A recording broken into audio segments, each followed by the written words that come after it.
changed my major at that point. But while at Morris Brown, which was a HBCU, and I know that all of you probably know what that means, but I'm gonna say it anyway. Historically Black colleges and university. And two things that I really appreciate about being a student at Morris Brown College. I mean, I know it don't look like it now, but I marched in the marching band. And we didn't have a football team at J.P. Carr when I was going to school. So I didn't know much about, how a football field was laid out or anything. But what I did learn was there are 8 steps to every 5 yards on a football field. And that's one of the things I learned in the band. But the two major things that I'm proud of about going to that school, I got a chance to march in the Macy's Thanksgiving Parade twice, and I went to the Tournament of Roses Parade at least once. Matter of fact, not long ago, I posted a video on my Facebook page about our first trip to Macy's in 1968. Then we went back in 1970, and then in 1970 we flew out to California to play in the Rose Bowl Parade on January 1st. So last year was the 50th anniversary of us marching in the Rose Bowl Parade. That's also on my Facebook page as well. So as far as my personal life is concerned, I'm married, I had 3 children. One of my sons died at the age of 11 years old on May the 23rd, 1988. He was the youngest of my 3 children. He was born with a heart defect, and so they told us when he was first born at Eggleston that he would probably live to get 7 years old, but he was able to live till he got 11. Eddie was an awesome child. Anybody who ever came in contact with him would never forget him. And I'll tell you a couple of things that he would do.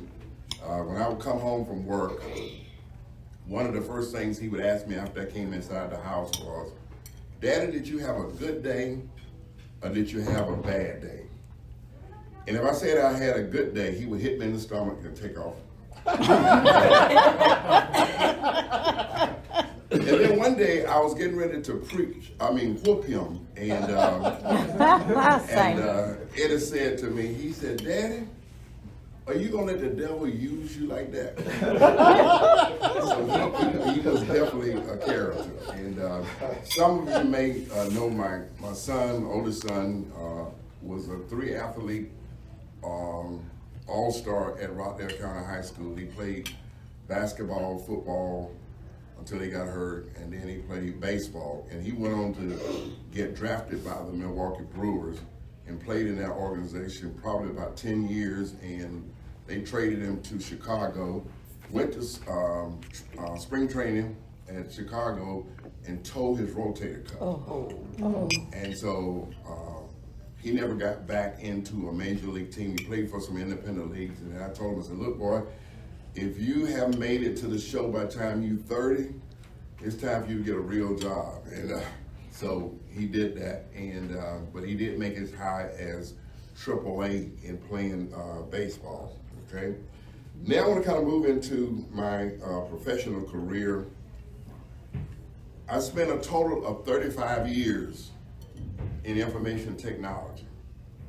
And it all began after I dropped out of college and went to a computer school. It was called Control Data Institute. And so I graduated from there, and there was a recruiter or a place, I think they were a recruiter, was telling me I could make some good money in the computer field. I didn't know what a computer was. I had never seen a computer before, didn't know nothing about computers. And so they convinced me to go to school there, and I became a computer operator. And after I graduated from Control Data Institute, I started trying to find a job. And I couldn't find a job because nobody would hire me because I didn't have any experience. And one day I picked up the phone And there was the placement director at Control Data Institute said, Al, this is Dale Crandall. I want you to go out to Georgia Tech. I want you to interview for a job. There's a guy by the name of Charlie Reed that you need to meet. So I go out to Georgia Tech. I don't know nothing about the campus, and I think I just parked on the curb somewhere. I left my wife in the car, and I went and wandered around trying to find this building that was called the Knowles Building. And eventually I got in, and it wasn't like it is now, so you just walk in the building, didn't need the security. And I asked somebody, I think, where can I find Charlie Reed? And so I went up to the 3rd floor, and Charlie Reed started telling me what I would be doing at Georgia Tech as a computer operator. And at the time I was listening to this, it all sounded like I had the job. But I wasn't sure. So later on, I got to know Charlie a little bit better, and he told me I had the job. The only thing could have happened was I would have messed it up in the interview. So I go to work on January the 17th, 1972. So that was 50 years ago this January. I went to work for Georgia Tech in their computer room as a computer operator. Now, needless to say, in 1972, we were just a little bit out of the civil rights movement. And I go in that computer room, and I'm the only person that looks like me in that computer room. Let that sink in just for a moment. I was about 21 years old. But you know, I was never, ever intimidated by that situation. I stayed in there and I learned the job, and they put their arms around me and started training me, but I just thought that Stanley, they were just going a little bit too slow because I wanted to program the computer. I was tired of operating them. You know, I said, I got this down. I know how to do this. I want to learn how to program the computer. So I went across the street to the engineering bookstore, and I bought a COBOL book. And I started asking them stupid questions. So, well, how do you add 2 numbers on the computer and come up with a sum and then print it out? And that was just, you know, how simple and basic it was. And at that time, we had punch cards. All programs had to be written on 80 characters. That's all the space you had. And so I learned how to do that. And I started doing the job as a programmer while I was an operator. I didn't wait for them to promote me. I just decided that I needed to learn how to do this, and I wanted to do it, and they let me do it, and what have you. Well, a few months ago, I think it might have been last year, I had an opportunity to talk to Charlie Reed on the phone. And I called him to do one basic thing. I wanted to thank him for the door that he opened for me.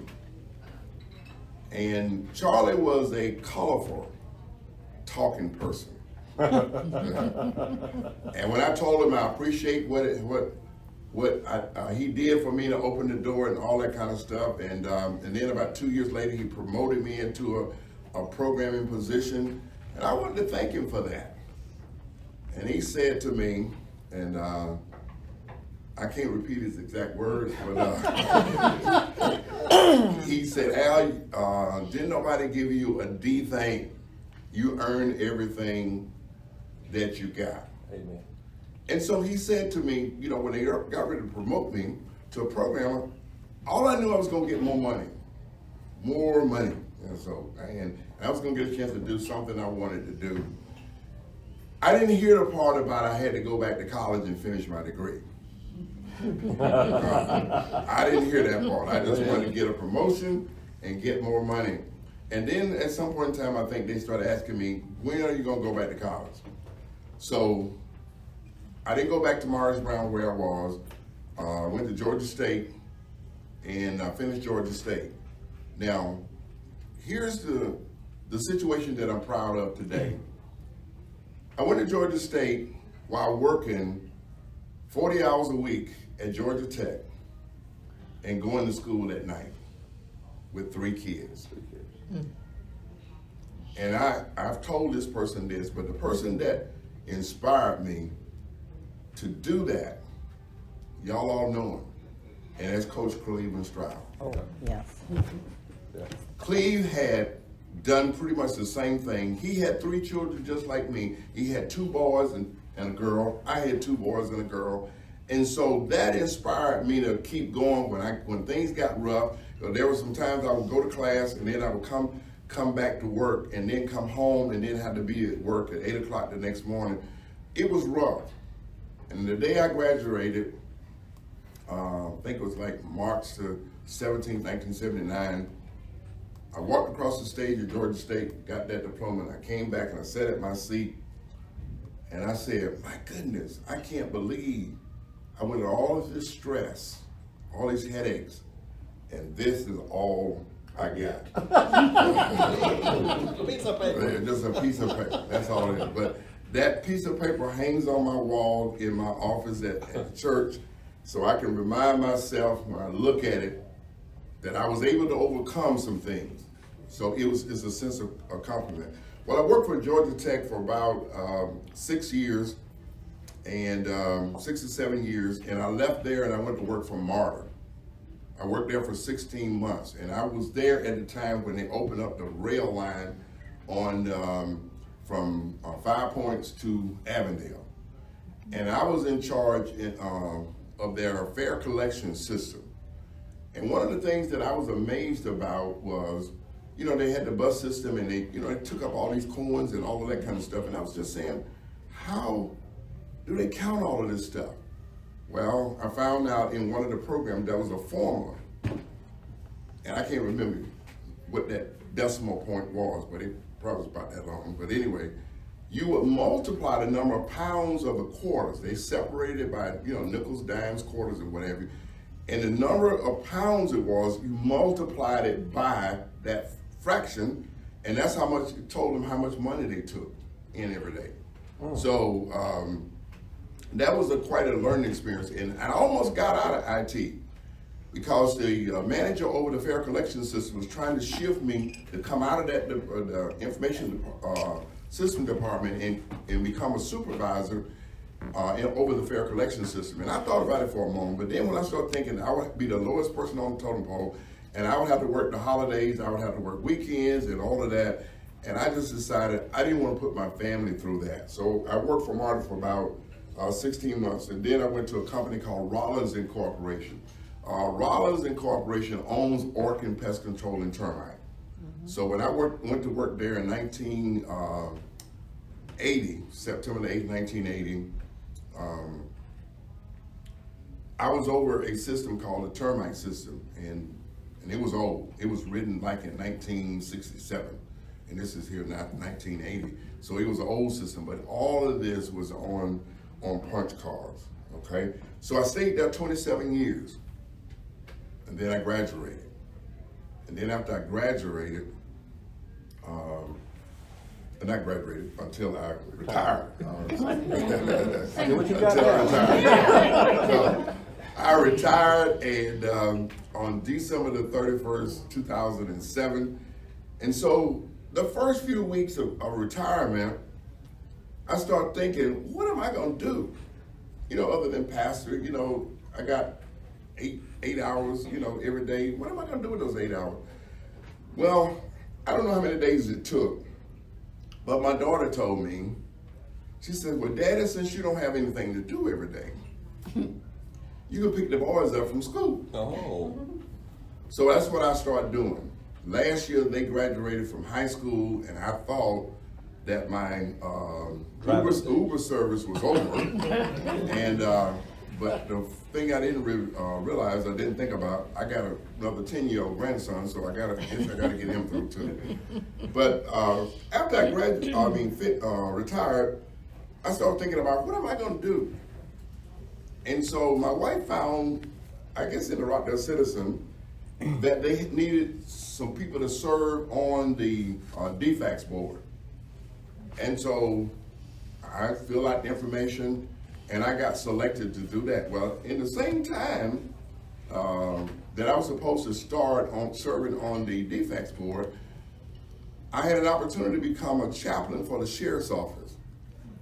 And so they told me, you need to go to training. It's a whole week, but you need to do it in March. And it was gonna be at the exact same time that I was gonna have my first DFACS board meeting. So I had to make a decision, which one of these things do I wanna do?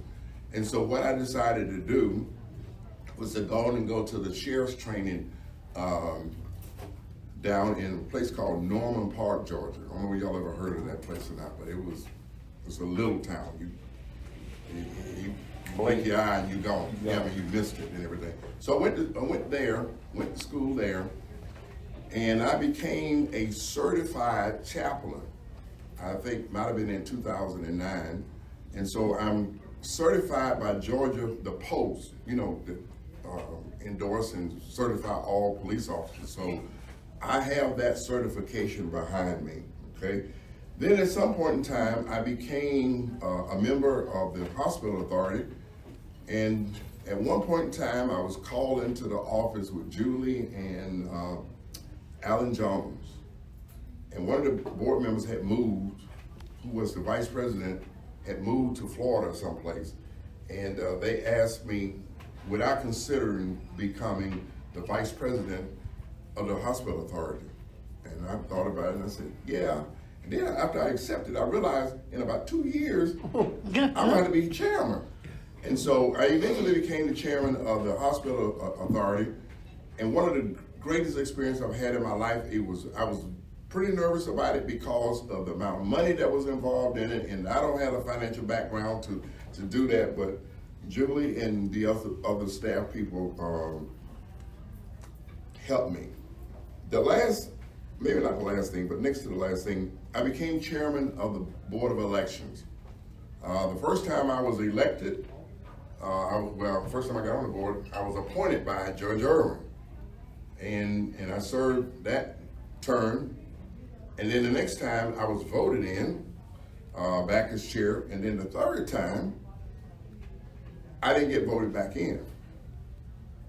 Because the rules of the person who becomes the chairman of the Board of Elections, both sides, the Democratic side and the Republican side, have to agree on the chair. If they can't agree on the chair, then it goes back to the chief Superior Court judge. So Judge Irwin appointed me again, and I went back.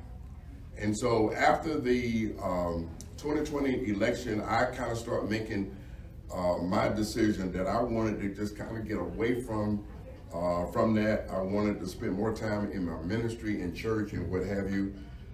So I gave up the Board of Elections. So now the only two outside boards, things that I serve on, is I'm chairman emeritus for the hospital authority. I don't have any voting power, so I just sit there and I can talk, but I don't have to make no decisions there. And I'm still the president of the Citizen Progressive Club. And I just want to say briefly about that. It was about, I think it established in 1956. And it was by World War II veterans.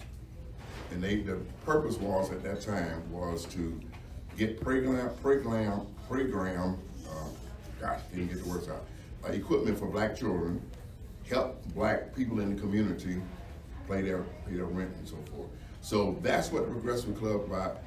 This is who I am, and at some point in time, if you want to ask me any questions later on, you can ask. I'm done, I think.